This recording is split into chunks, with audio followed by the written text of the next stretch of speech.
শীতকালীন ফুলগুলো একে একে করে শুকিয়ে যেতে বসেছে। এবার বসন্তের আগিয়ে তুলুন আপনার স্বাদের ছাদ বাগানটিকে কিংবা ব্যালকনিটিকে।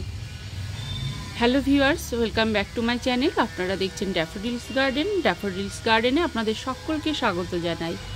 আজকে যে গাছটি আপনাদের সঙ্গে শেয়ার করব সেই গাছটি সারা বছরের একটা পার্মানেন্ট গাছ। বিশেষ করে শীতের সময় থেকে প্রায় মাস ছয়েক কিন্তু আপনার বাগানকে কিন্তু রাঙিয়ে তুলবে। দেখুন সেই গাছটি হচ্ছে পয়েনসেটিয়া ফায়ারবল। পয়েনসেটিয়া গাছ আপনারা অনেকেই জানেন। পয়েনসেটিয়া গাছের আর একটা যে প্রজাতি আছে সেটা হচ্ছে পয়েনসেটিয়া ফায়ারবল। এটাকে বাংলায় বলে অগ্নি গোলক। দেখুন খুব সুন্দর এটা। ফায়ারবল বলতে এই যে গোল গোল যে ফুলগুলো, এই কারণেই মানে নামকরণ করা হয়েছে কিন্তু ফায়ারবল। গাছটি পার্মানেন্ট গাছ হলেও সব সময় ফুল থাকে, আবার কখনো কখনো ফুল কিন্তু নাও থাকতে পারে, তাতে অসুবিধা নেই। এবং এই যে গাছটি আপনারা রিপোর্ট করবেন কিভাবে, দেখুন এই গাছটি আমি শীতকালে নার্সারি থেকে নিয়ে এসেছি এবং যেহেতু আমার টবের ভেতরেই আছে এবং গাছের সাইজ অনুযায়ী ঠিক আছে আর কি টবটা, অতএব আমি কিন্তু রিপোর্ট করব না। গাছটা যখন আরও সাইজে বড় হবে, ডালপালা হবে, তখন আমি রিপোর্ট করার চেষ্টা করব এবং অবশ্যই যখন গাছে ফুল থাকবে না।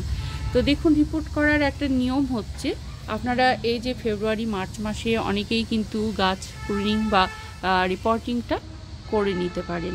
তো এখানে দেখুন আমার যেহেতু শীতের গাছগুলো শুকিয়ে গেছে, সেহেতু আমি শীতের গাছগুলো উঠিয়ে দিয়েছি এবং এই যে গার্ডেন সয়েল যেটা দেখুন,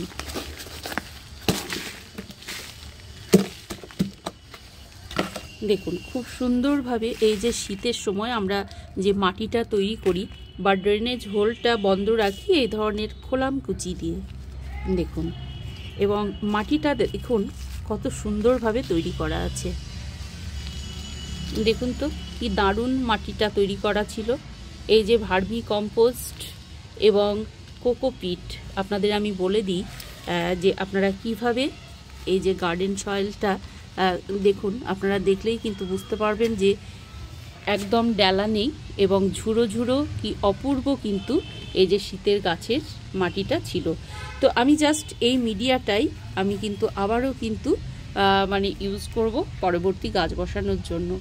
এখানে দেখুন এই যে পয়েনসেটিয়া ফায়ারবল আপনারা রিপোর্টিং করবেন, সেক্ষেত্রে আপনাদের মিডিয়াটা কেমন হবে দেখুন। এখানে আছে 30% গার্ডেন সয়েল এবং 30% আছে ভার্মি কম্পোস্ট। আপনারা যে কোনো একটা কম্পোস্ট ব্যবহার করবেন। সেক্ষেত্রে ভার্মি কম্পোস্ট যদি না হয় তাহলে আপনারা গোবর সার কিংবা কিচেন ওয়েস্ট কম্পোস্ট কিংবা আপনারা লিফ কম্পোস্ট, যে কোনো একটা কম্পোস্ট আপনারা ব্যবহার করুন। সেই সঙ্গে দিন 20% লাল বালি, কনস্ট্রাকশনের যে লাল বালি পাওয়া যায়, আর দিন 20% কোকোপিট। কোকোপিট আপনারা যে কোনো নার্সারিতে পেয়ে যাবেন এবং অনলাইন প্ল্যাটফর্মে যে কোনো প্ল্যাটফর্ম থেকে আপনারা কিন্তু পেয়ে যেতে পারেন। তো দেখুন এই যে পয়েনসেটিয়া ফায়ারবল, এইটার মিডিয়াটা কিন্তু গাছটি কিন্তু ময়েস্ট পছন্দ করে, যে কারণে কোকোপিটের জল ধারণ ক্ষমতাটা একটু বেশি, মিডিয়াটিকে ময়েস্ট রাখতে পারে, সেই কারণেই কিন্তু কোকোপিটটা আমরা ব্যবহার করি। আর তাছাড়া দেখুন কোনো মতেই পয়েনসেটিয়া ফায়ারবল ডিরেক্ট সানলাইটে একদমই রাখবেন না। আপনারা যারা গাছটি বসাবেন তারা যেখানে সেমি শেড অর্থাৎ কিছুক্ষণ দিনের রোদ পাবে এবং বাকি সময়টা একটু আলো ছায়া থাকবে, সেরকম জায়গায় নির্বাচন করুন। আর দেখুন এই গাছটি সারা বছরের পার্মানেন্ট গাছ। আপনারা মাসে দুবার করে খাবার দিন, একবার দিন সলিড খাবার এবং একবার দিন লিকুইড তরল সার। লিকুইড তরল সার বলতে গেলে যেমন ধরুন সর্ষের খোল নাইট্রোজেনের প্রধান উৎস। আপনারা 3 থেকে 4 দিন সর্ষের খোল এক মুঠো নিয়ে ভিজিয়ে রাখুন এবং তারপরে যেটা করবেন, প্রায় 10 লিটার যে জল ধরে যে বালতিগুলো, সেই বালতিতে আপনি সর্ষের খোলটা একেবারে পাতলা করে মিশিয়ে নিয়ে আপনি 1 মগ থেকে 2 মগ আপনি গাছটিতে কিন্তু দিয়ে দিন। তো এইভাবে তরল সারটা প্রয়োগ করতে থাকুন। সর্ষের খোল লিকুইড তরল সার হিসেবে ভীষণ ভালো, এবং যেটা সলিড খাবার বলতে গেলে 1 মুঠো দিন একটি গাছের জন্য ভার্মি কম্পোস্ট, এবং সেই সঙ্গে 1 চামচ নিমখোল, 1 চামচ হাড় গুঁড়ো এবং 1 চামচ শিং কুচি, যেটা যদি সম্ভব হয় আর কি সবটাই আর কি একসঙ্গে ভালো করে মিশিয়ে নিয়ে গাছটিতে দিয়ে দিন। তো এইভাবে পরিচর্যাটা করতে থাকুন, খুব সুন্দর আপনারা ফুলটি পাবেন আর কি। এটি সারা বছরের গাছ, কম বেশি সবসময় আপনার বাগানকে আগিয়ে তুলবে। আপনারা যারা ব্যালকনিতে গাছটি করতে চান তারাও কিন্তু করতে পারেন, যদি দিনের ভাগ কিছুটা সময় ব্যালকনি আপনার রোদ পায়। অবশ্যই গাছটি আপনারা কিন্তু ব্যালকনিতেও করতে পারেন। তো এইভাবে আপনারা পরিচর্যাটা করতে থাকুন।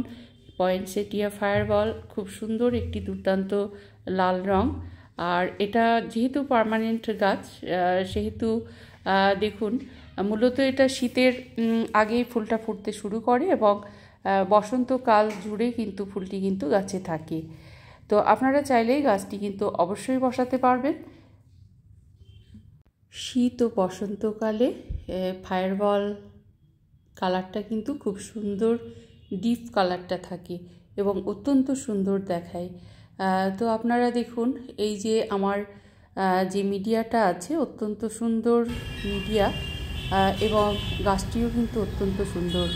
আপনারা কিন্তু চাইলে নিম তেল স্প্রে করতে পারেন গাছটিতে।